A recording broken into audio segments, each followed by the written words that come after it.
Bon samedi. J'espère que vous allez bien aujourd'hui. Écoutez, aujourd'hui, je vous parle d'argent. Je vous parle non seulement d'argent, mais je vous parle d'un livre que j'ai lu récemment parce que j'ai eu la chance d'assister à la conférence de Annie Letourneau qui a publié un livre qui s'appelle « Les femmes, le succès et l'argent ». Messieurs, si vous êtes là aujourd'hui, restez! Parce que ce que je réalisais en lisant le livre d'Annie, qui est un excellent livre que je vous suggère fortement, c'est que qu'on soit un homme ou une femme, on a avantage à lire ces concepts-là. Parce que même vous, messieurs, je pense que si c'est dans votre désir d'attirer plus d'argent dans votre vie, ben il faut prendre conscience que peut-être on a des croyances qui nous limitent. Il faut réaliser aussi que parfois on s'auto-sabote. Et laissez-moi vous parler de vous lire un petit passage que j'ai trouvé fascinant du livre d'Annie Letourneau. Elle dit: le docteur Michael Hall, dans ses recherches et dans l'acquisition de son premier $1 million, a étudié la vie et les concepts de plusieurs chercheurs et auteurs. Entre autres, il nous parle de Scully Blotnick, un psychologue qui a fait une étude auprès de 1500 personnes qui voulaient devenir riches. Ce que ce psychologue a découvert, ce sont les deux principaux stades qui serviront à créer de la richesse dans la vie des gens. Est-ce que ça vous tente de savoir c'est quoi ces deux stades-là, si vous voulez attirer plus d'abondance financière dans votre vie? Elle dit, parmi les 1500 individus qu'il a étudiés, il en a perdu en cours de route plus d'un tiers, mais sur les 1057 qui sont demeurés, 83 sont devenus millionnaires. D'après ces constatations, il a défini deux stades pour créer de la richesse. Le premier stade, la personne est dans un état de profonde absorption. Ça veut dire qu'elle prend le temps de développer ses compétences dans un domaine. Et ce qu'Annie nous dit, c'est « trouve ta passion ». Et moi, je vais vous dire une chose, ça fait des années que je répète ça. Il y a 15 ans, lorsque j'enseignais à l'Université de Montréal, à l'École des hautes études commerciales, et que mes élèves, à l'époque, venaient me dire « Stéphanie, dans quel domaine est-ce que je pourrais aller pour faire de l'argent? » Ce qu'il faut savoir, c'est que moi, j'enseignais au baccalauréat en marketing, au certificat en marketing. Donc, mes élèves aspiraient, pour la plupart, à bien gagner leur vie. C'est tout à fait correct. Mais la question qu'ils me posaient, c'est dans quoi je peux aller, Stéphanie, pour faire de l'argent? Et je leur disais toujours, tu te poses pas la bonne question. Si tu t'en vas dans quelque chose juste parce que tu te dis ça va être payant, je vais faire de l'argent, tu es à côté de la traque parce que tu ne seras pas passionné, parce que tu n'auras pas de plaisir, parce que tu n'auras pas ce désir brûlant de dire « Hey, je veux toujours en savoir plus, je veux être le ou la meilleure dans mon domaine. » Donc, ce qu'Annie nous dit, et c'est aussi les constatations de cet homme, Scully Blotnick, qui dit « Trouve ta passion ».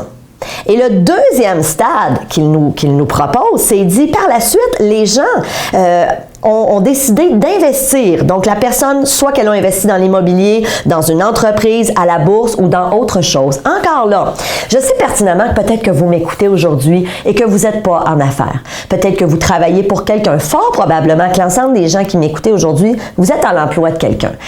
Et on n'est pas en train de dire que c'est pas correct. Ceci étant dit, si vous voulez atteindre l'indépendance financière, il faut réaliser une chose. Ce n'est pas simplement en étant salarié qu'on peut arriver à atteindre énormément d'abondance financière. Ce qu'il faut savoir, c'est que vous pouvez conserver votre emploi, mais vous pouvez dire, OK, de quelle façon est-ce que je pourrais peut-être faire des investissements? Est-ce que j'ai envie de m'intéresser à la bourse? Est-ce que j'ai envie d'investir dans l'immobilier? Et on commence évidemment à la hauteur de notre budget. Alors, si vous dites, moi, ça serait l'immobilier, Stéphanie qui me parle, j'ai envie de vous dire, mon Dieu, allez faire des formations, allez lire sur le sujet moi-même. Si vous me suivez depuis un petit moment, vous savez, j'investis dans l'immobilier. C'est une autre de mes passions. Et j'ai envie de vous dire, go, allez-y. Maintenant, on s'en va pas là, on fonce pas la tête la première sans prendre d'informations, sans prendre de cours, sans lire sur le sujet. Mais trouvez quelque chose qui vous passionne. Allez pas dans l'immobilier si vous dites, ça m'intéresse pas pantoute. Moi, j'ai toujours dit, depuis que je suis toute jeune, j'étais jeune et une de mes passions, c'était de dessiner des plans de maison. J'ai toujours aimé l'architecture, l'immobilier, les belles résidences, les belles maisons, les beaux immeubles. Alors, c'est pas d'hier. Et c'est pas surprenant que je sois allée vers ça. Donc, évidemment, j'ai envie de vous dire, l'argent, est-ce que c'est quelque chose qui est important pour vous? Puis souvent, vous savez, j'ai réalisé qu'on est gêné de dire, oui, c'est important pour moi de faire de l'argent, mais encore là, Dites-vous une chose, c'est pas obligé d'être votre valeur la plus importante, bien sûr. Il y a plein d'autres valeurs sur lesquelles je pense qu'on doit capitaliser. Et c'est loin d'être une de mes valeurs. C'est pas ma valeur la plus importante. Ceci étant dit, moi, je me dis toujours, plus je vais vivre dans l'abondance, plus je vais attirer de l'argent dans ma vie, plus je vais être en mesure d'aider le monde que j'aime, plus je vais être en mesure de donner de l'argent pour des causes qui me tiennent à cœur, plus je vais être en mesure, justement, de redonner aux autres. Alors, ne serait-ce que pour ça. Tu sais, si vous dites, moi, là, l'argent, c'est pas important, puis je suis bien heureux dans le style de vie que j'ai, puis j'ai une vie modeste, puis c'est bien correct, parfait. Hein, on vous dit pas, mais est-ce que d'en faire un petit peu plus pour vous permettre d'aider des gens qui sont dans le besoin ou des gens que vous aimez, est-ce que ça peut être une idée intéressante? Alors, je vous laisse évidemment mijoter là-dessus. C'est samedi, alors on prend ça easy, comme on dirait, relaxer, profiter de la vie. Je vous invite évidemment, si ça vous interpelle ce sujet-là, à aller chercher le livre d'Annie Letourneau, Les femmes, le succès. Ouh! Les femmes, le succès et l'argent. Mais dites-vous une chose, messieurs.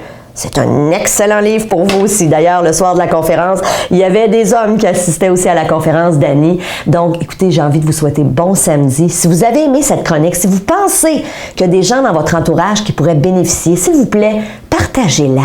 Hein? Moi, je vous l'ai déjà dit, j'ai un objectif, inspirer 10 millions de personnes au cours de la prochaine décennie à vivre une vie à la hauteur de leurs attentes.